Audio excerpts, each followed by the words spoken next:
Улуу Рамазан айынын ыйык күндөрүндө мусулман пендесине мүнөздүү болгон, кечиримдүүлүктүү, ыйманды бийик тутуп, сизге ачык кайрылууну туура көрдүм. Менин бул чечимиме 1 май күнү кичи мекеним болгон Кара Суу районунда маркум Исмайыл атабыздын жаркын эрелесине арнап, көп жылдан бери үй бүлөлүк салтыбызга айланып калган спорттук чоң иш-чаранын өтүшүнөн кийин бир катар сизге таандык болгон жана сиз менен тилектеш айрым массалык маалымат каражаттарынын коомчулукка бир беткей кароолоолорду түрткү болду. Анткени аталган салтанаттуу мареке түпкүлүгүндө эч кандай саясаты жок эле бизди тарбиялап өстүрүп, эрежеге жеткирген, кадыры калкына сиңген атабызга түбөлүк таазим көрсөтүү менен бирге өз өрөөнүбүздүн элине майрамдык маанай тартуулап, жаштарыбыздын спорттук шык дараметтерин арттыруу максатында көздөйт.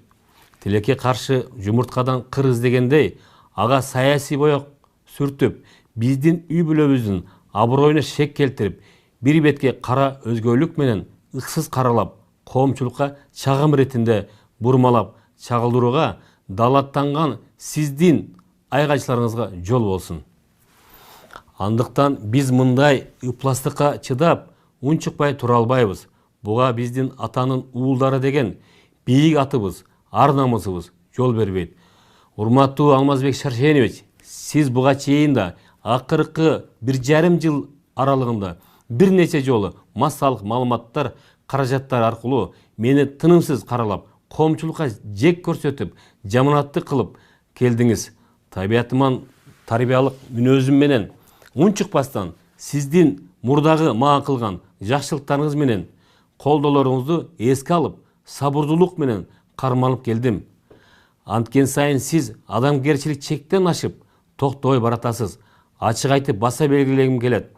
Сиздин 6 жылдык президенттик бийлигиңиздин тушунда деле атабыздын элесине арналган жогорудагы турнир тынымсыз өтүп келген. Эсиңизге салсам, убактыңыз тартыш болуп, ордуңузга премьер-министрди баштап, эң жакын кишиңиз Икрам Илмиянов досум коштогон командаңыздагы жоон топ адамдарды өзүңүз жөнөтүп жүрбөдүңүз беле? Сиздин командаңызга кошулганыма чейин жөн гана Райымбек болсом, кийин эле сиз Райым Миллионатка кондурдуңуз. Аллахтын колдосу жана жеке аракети менен бажы тармагында катардагы инспекторлуктан тартып, бир катар кызматтык тепкичтерди басып өтүп, Ош бажысынын башчылыгына чейин жеттим. Кийинчерээк сиздин жеке колдооңузга, ишенимиңизге арзып, жыл сайын мамлекеттик план тапшырмаларды ашыгы менен аткарып, иштеп жүрдүм. Сиз муну жакшы билесиз. Буга ошол кездеги бажы статистикалык маалыматтары далил. Өз кезегинде аткарган ишимди жогору баалап, жеке өзүңүздүн жана жакын кишиңиз Икрам досумдун колдооңуздар аркылуу Бишкекке которулдум. Борбордо да сизди уят кылбай иштедим. Командаңызда эң ишенимдүү адамдарыңыздын бири болуп жүрдүм. Дегеле 2010 жылдан тарта сизге жана сиз башында турган партияга ар тараптуу көмөгүмдү берип, колдоо көрсөтүп келдим. Ошонун негизинде сиз мени жакын мамиледе болуп, үй бүлөлүк сыйыбызды көрсөтүп, Раматылык апабыздын колунан чай ичип, батасын алдыңыз. Анан эле экөөбүздүн ортобуздан кара мышык аралады. 2017 жылы октябрь айында кайнежем менен кызыңыз унаа токтотуучу жайлардын биринде орун талашып, урушуп кетти. Анын кесепети мага тийди. Кайнежем көптөн бери 5 убак намаз окуган, дин жолунда жүргөн, ыймандуу аял болгондуктан жөнү жок эле жаңжалга аралашпасы керек эле. Эки аялдын чатагынан кийин мага болгон мамилеңиздин 100%га өзгөргөнүнө таң каламын.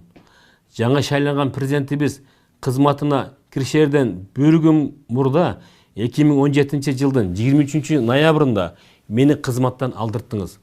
Өкүнүчтүү Мухаммед пайгамбарыбыздын хадисинде айтылгандай, жоону жеңген батыр эмес, ачуусун жеңген батыр дегенчелик боло албай, ачууга алдырып, өзүңүздүн бийик даражаңыздан менин деңгээлиме түшүп алдыңыз.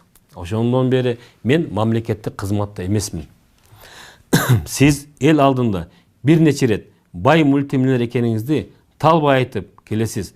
Менин байлыгымды да өзүм эмес, элге сиз жарыя кылып жүрөсүз. Кудайга шүгүр, байлыгым сиздикинен көп болбосо да, бардар жашоом бар. Сиз сыяктуу мен дагы бай досторду күттүм. Бир туугандар менен бирге үй бүлөлүк бизнес түздүк, аны өнүктүрдүк. Сиз экөөбүздөгү байлыкты Аллахтын сыноосу деп билемин. Андыктан Аллах берген байлыгымдын теңин элим менен бөлүшүп, ар дайым элимдин жеңилин жерден, орун колдон алуу менен бирге бир катар соопчулук иштерди жасоого аракеттенип жүрөм.